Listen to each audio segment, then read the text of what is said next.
Hello everyone, my name is Anand. Today we are discuss about thyroid hormone function. Thyroid hormone हमारी body में हमारे cell में कैसे work करता है, आइए आज इसके बारे में देखते हैं। थायराइड हार्मोन जो है मेटाबॉलिक एक्टिविटी को स्टिमुलेट करता है, जिस रीजन से O2 का कंजप्शन और हीट का प्रोडक्शन इंक्रीज हो जाता है। O2 का कंजप्शन और हीट का प्रोडक्शन इंक्रीज इसलिए हो जाता है क्योंकि हमारे सेल के अंदर कुछ मेटाबॉलिक साइकिल चलती हैं। उस साइकिल के दौरान ऑक्सीजन की नीड होती है, तो ऑक्सीजन की नीड को पूरा करने के लिए O2 का कंजप्शन इंक्रीज हो जाता है। अगर मेटाबॉलिक रिएक्शन चल रहा है तो उसमें हीट का प्रोडक्शन भी होगा, तो यानी अगर मेटाबॉलिक एक्टिविटी फास्ट हो रही है तो हीट का प्रोडक्शन भी फास्ट हो जाएगा। तो इस कंडीशन में क्या होगा कि जो बेसल मेटाबॉलिक रेट है वो इंक्रीज हो जाएगा। Thyroid hormone action on carbohydrate metabolism. Carbohydrate के ऊपर अगर थायराइड हार्मोन के मेटाबॉलिज्म की बात करें तो इसमें क्या होगा, जैसे कि सेल के अंदर साइटोप्लाज्म में ग्लूकोज पाया जाता है, तो ग्लूकोज को ये क्या करेगा, ब्रेक डाउन करने लगेगा थायराइड हार्मोन। तो यानी क्या है, थायराइड हार्मोन जो है स्टिमुलेट करता है ग्लाइकोलिसिस प्रोसेस को, जिस दौरान जो है पायरुवेट बनाता है। और अगर ग्लाइकोलिसिस प्रोसेस फास्ट हो रही है थायराइड हार्मोन के एक्शन से, तो ऐसे क्या होगा, इंटेस्टाइनल एब्जॉर्प्शन इंक्रीज हो जाएगा। कई बार ऐसा होता है फूड इंटेक ना होने के कारण जो है ग्लूकोज की डिमांड को पूरा करने के लिए थायराइड हार्मोन जो है लीवर को ग्लूकोज के फॉर्मेशन के लिए स्टिमुलेट करता है। कहाँ से, नॉन कार्बोहाइड्रेट सोर्स से, जैसे कि अमीनो एसिड और ग्लिसरॉल। और कई बार ग्लाइकोजिनोलिसिस प्रोसेस को भी इंक्रीज कर देता है, जहाँ पे ग्लाइकोजन का ब्रेकडाउन होता है और ग्लूकोज में कन्वर्ट हो जाता है। ये चीज़ें कहाँ होती हैं, लीवर और मसल में। तो इन सब प्रोसेस के वजह से क्या होता है कि ब्लड का ग्लूकोज लेवल बढ़ जाता है, यानी हाइपरग्लाइसेमिक इफेक्ट हो जाता है। यानी थायराइड हार्मोन इंक्रीज होगा तो ब्लड ग्लूकोज लेवल बढ़ेगा। क्यों? क्योंकि ग्लूकोनियोजेनेसिस इंक्रीज हो जाएगा और ग्लाइकोजिनोलाइसिस इंक्रीज हो जाएगा और एब्जॉर्प्शन ऑफ ग्लूकोज इंक्रीज हो जाएगा। तो इस कंडीशन में क्या होगा, ब्लड का ग्लूकोज लेवल बढ़ जाएगा, तो हाइपरग्लाइसेमिक इफेक्ट इंक्रीज हो जाएगा। इंक्रीज ग्लूकोज यूटिलाइजेशन, ग्लूकोज का यूटिलाइजेशन इंक्रीज होगा। क्यों? क्योंकि बेसल मेटाबॉलिक रेट इंक्रीज हो रहा है। अगर बेसल मेटाबॉलिक रेट इंक्रीज हो जाएगा तो ग्लूकोज का यूटिलाइजेशन इंक्रीज होगा। तो फाइनल कॉन्सेप्ट क्या निकला, थायराइड हार्मोन जो है कार्बोहाइड्रेट के मेटाबॉलिज्म को एक्सीलरेट करता है, जिस रीजन से एब्जॉर्प्शन रेट इंक्रीज हो जाता है और यूटिलाइजेशन ऑफ कार्बोहाइड्रेट यानी ग्लूकोज का यूटिलाइजेशन इंक्रीज हो जाएगा और ग्लाइकोजन का ब्रेकडाउन इंक्रीज हो जाएगा और ग्लूकोनियोजेनेसिस इंक्रीज हो जाएगा। तो अल्टीमेटली ट्रेंड क्या होगा, अल्टीमेटली ट्रेंड ये होगा कि ब्लड का ग्लूकोज लेवल इंक्रीज होगा और एनर्जी का प्रोडक्शन फास्ट होगा। Thyroid hormone action on protein metabolism. अगर थायराइड हार्मोन नॉर्मल लेवल पे सिक्रीट हो रहा है तो वो एनाबॉलिक की तरह इफेक्ट करता है। अगर वो नॉर्मल से ज़्यादा सिक्रीशन हो रहा है थायराइड हार्मोन का तो वो कैटाबॉलिक की तरह इफेक्ट करेगा। इसका मतलब ये है कि अगर नॉर्मल सिक्रीशन है तो प्रोटीन की सिंथेसिस करवाएगा, तो इससे क्या होगा, help in growth and development, मतलब ग्रोथ एंड डेवलपमेंट में हेल्प करेगा। लेकिन अगर हाइपर सिक्रीशन होगा तो वही थायराइड हार्मोन वो कैटाबॉलिक की तरह वर्क करने लगेगा। तो कैटाबॉलिक की तरह वर्क करेगा तो यानी क्या है, प्रोटीन की ब्रेकडाउन को फास्ट कर देगा।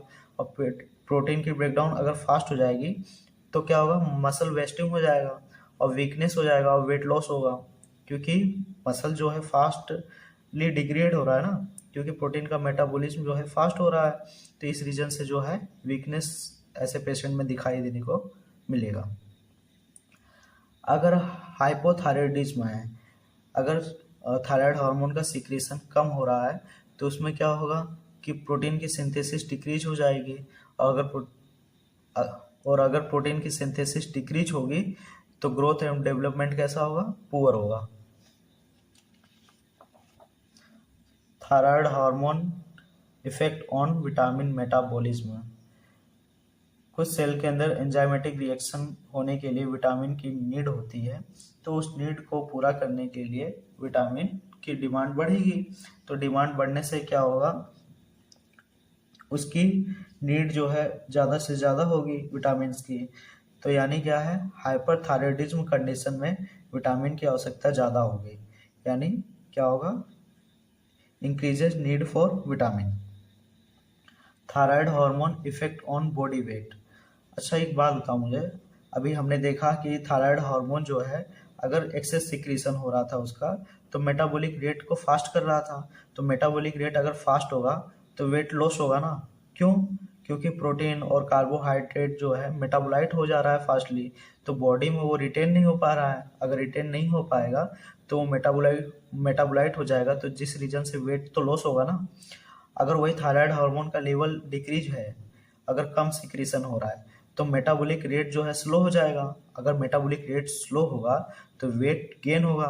क्योंकि वेट इसलिए गेन होगा क्योंकि अगर मेटाबॉलिक एक्टिविटी जो है अगर स्लो हो जाएगी तो जिस रीजन से क्या होगा, जो सेल के अंदर जो है प्रोटीन और कार्बोहाइड्रेट का जो ब्रेकडाउन है वो स्लो हो जाएगा। और प्रोटीन और कार्बोहाइड्रेट का ब्रेकडाउन अगर स्लो हो जाएगा तो कहीं ना कहीं बॉडी में जो है प्रोटीन और कार्बोहाइड्रेट जो है रिटेन हो जाएगा, और रिटेन होने की वजह से क्या होगा, वेट का गेन होगा। Thyroid hormone effect on GIT.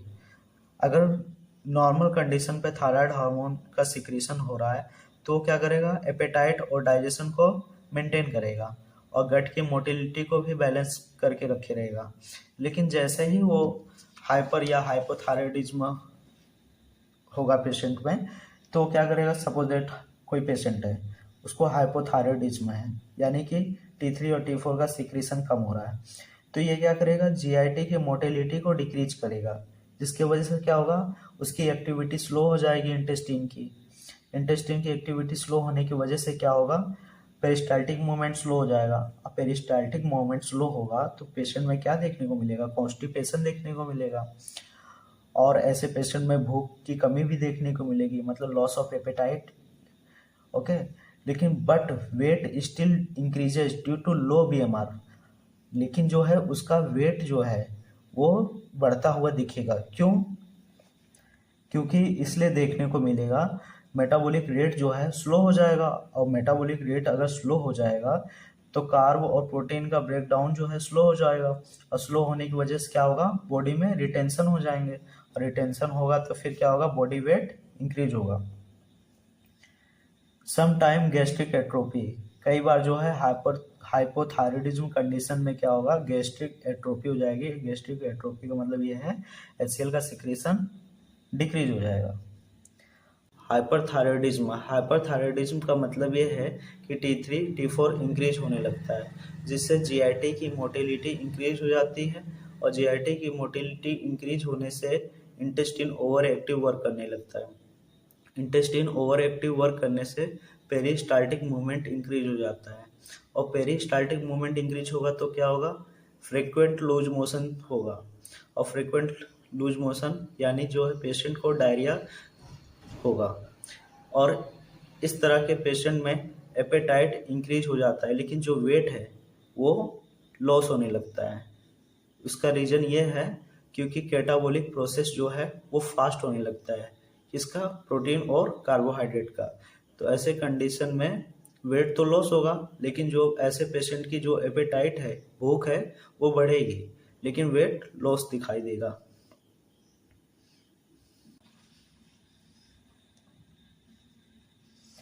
Thyroid hormone effect on cardiovascular system. अगर नॉर्मल लेवल पे थायराइड हार्मोन सिक्रीट हो रहा है तो वो हार्ट रेट और कार्डियक आउटपुट को नॉर्मल रखेगा, मेंटेन करके रखेगा, और ब्लड प्रेशर को भी नॉर्मल रखेगा। लेकिन जैसे ही अगर हाइपोथायराइडिज्म कोई पेशेंट है, मान लीजिए उनका T3 और T4 का सिक्रेशन स्लो डाउन है, तो उसमें क्या होगा, हार्ट रेट डिक्रीज हो जाएगा।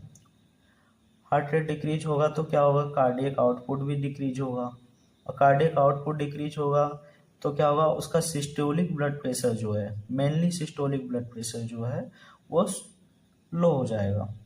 और ऐसे पेशेंट में थकान देखने को मिलेगा, कोल्डनेस मतलब थोड़ा सा उसको ठंडा उसकी बॉडी देखने को मिलेगी, स्लगिश सर्कुलेशन मतलब ब्लड सर्कुलेशन जो है स्लो हो जाएगा।